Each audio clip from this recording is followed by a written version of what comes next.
अस्सलाम वालेकुम दोस्तों, मैं हूं आपका दोस्त डॉक्टर मोहम्मद सईद खान। एस के हेल्थ एंड एजुकेशन चैनल की जानिब से आपकी खिदमत में हाज़िर हूं। मुझे मिल गई है एक किताब जो कि हिकमत की बहुत ज़बरदस्त किताब है और एक बहुत ही पुराने हकीम साहब की किताब है। उसमें से आपकी खिदमत में कुछ मैं नुस्ख़ाजात लेकर हाज़िर हुआ हूं। आप जो है ना इस वीडियो को मुकम्मल देखिएगा, स्किप ना कीजिएगा। और आपसे गुजारिश है कि आप मेरे चैनल को भी ज़रूर सब्सक्राइब कीजिएगा और साथ ही बेल के आइकॉन को जो है ना वो ज़रूर दबाइएगा, ताकि मेरी हर आने वाली नई वीडियो का आपको पता चल सके। जी दोस्तों, आज मैं आपको जिस नुस्खे के मतलब बताने वाला हूँ वो है सफ़ेद बाल। इस मर्ज़ में बाल कबल अज़ वक्त सफ़ेद हो जाते हैं, जिससे आदमी बावजूद नौजवान होने के बूढ़ा मालूम होता है। अब इसकी वजूहात क्या होती हैं? दायमी नज़ला ज़ुकाम, हरारत अज़ीज़ी का कमज़ोर हो जाना, बलगमी रतूबत की ज़्यादती, फ़िक्र तर, ज़्यादा दिमागी मेहनत, खौफ व गम, तुरश व मरतूब ग़िज़ाओं का बकसरत इस्तेमाल, बाज़ दफ़ा देरीना अमराज के असर से भी बाल गिरते और सफ़ेद हो जाते हैं।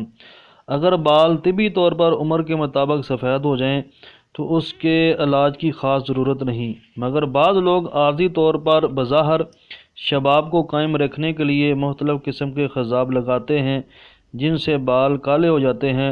लेकिन कुछ रोज़ बाद खूंटी निकल आती है जो इस राज को फाश कर देती है। इस तरह ख़ज़ाब लगाने की मतवातर ज़रूरत जो है ना वो पड़ती रहती है। सफ़ेद बाल जब गैर तिबी तौर पर सफ़ेद हो जाएं तो बदन व दिमाग का तज़किया करें ताकि बलगमी मादा खारिज हो। अतरीफ़ल सग़ीर व कबीर हरड़ का मुरब्बा इस्तेमाल किया जाए। बालों को आंवला तुम्मा के पानी से धोया जाए। सफ़ेद बालों को दूर करने के लिए मंदरजा झैल जो है ना मैं आपको जो बताने वाला नुस्ख़ाजात, इन नुस्ख़ाजात पर अमल करें तो इंशाअल्लाह ताला आपके बाल जो है ना कबल अज़ वक्त सफ़ेद नहीं होंगे, बाल आपके दोबारा स्याह होने लगेंगे।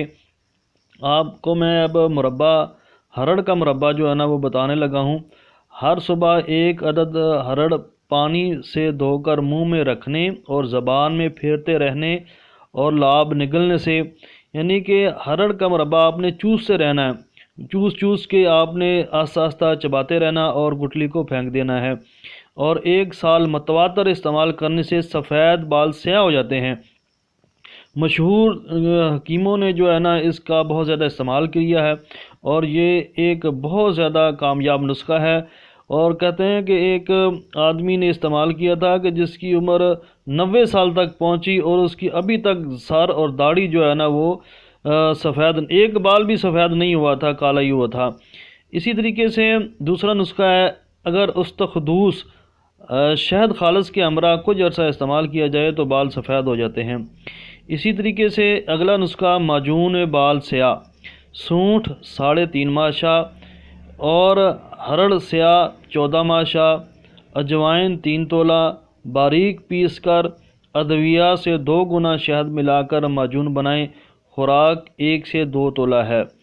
बाल काला जो है ना जवारश जालीनूस, कुश्ता खबत अल हदीद आदि रतीब, जवारश जालीनूस 6 माशा में मिलाकर दिन में 2 बार खिलाएं।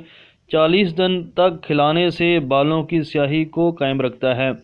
अंदराइन बूटी का एक नुस्खा है, अंदराइन बूटी की जड़ का सफ़ूफ आधा माशा दूध गाय के साथ मतवातर खिलाते रहने से भी बाल जो है ना वो स्याह हो जाते हैं। तो दोस्तों नाजरीन, ये जो नुस्ख़ाजात मैंने आपको बताए हैं ये बहुत ही मुफीद नुस्ख़ाजात हैं। ये आप नुस्ख़ाजात इस्तेमाल करें, इंशाअल्लाह ताला जो है ना इसका बहुत ज़्यादा फ़ायदा होगा। आपके बाल अगर हमेशा के लिए, काफ़ी अर्सा, ज़्यादा अर्सा के लिए आप इन नुस्ख़ाजात को इस्तेमाल करेंगे तो आप फ़ायदा उठाएँगे। आपके बाल अगर सफ़ेद भी हुए तो ज़्यादा अरसा नुस्खा इस्तेमाल करने से आपके बाल जो दोबारा स्याह हो जाएंगे। तो दोस्तों तब तक के लिए अगली वीडियो तक के लिए आप इजाज़त दें। अल्लाह हाफ़िज़।